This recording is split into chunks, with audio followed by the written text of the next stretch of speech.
The modified title would be determined at the Martinsville Speedway in Martinsville, Virginia.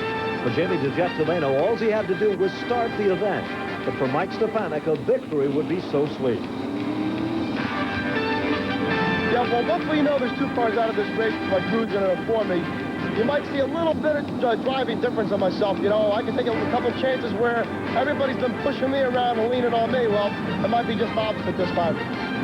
The stage was set. This was the final hour for the competition. From the Martinsville Speedway right from the start, it was Tony Hirschman and Mighty Mike Stefanik setting right up front in the competition here.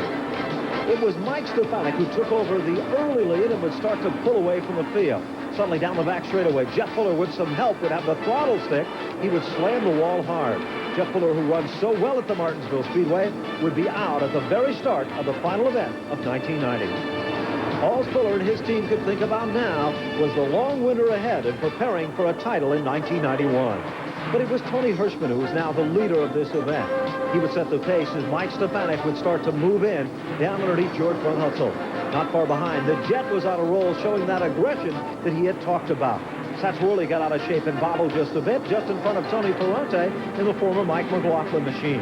It was Reggie Ruggiero now in command for a while as Hirschman had started to reel him back in to get back to the front of the field. And Mike Stefanik, he again would have no luck in Martinsville as the overheating number 15 would sideline him early from the competition.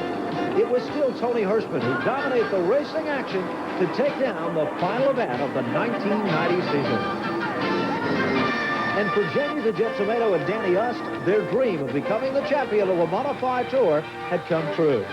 Jamie the Jet Tomato had won the title with 33.82 over Mike Stefanik, Rick Fuller, Satsworley, and Tony Hirschman. 6th through 10th, the Reds, followed by George Kent, Doug Hilleron, Tom Bowman, and Jeff Fuller.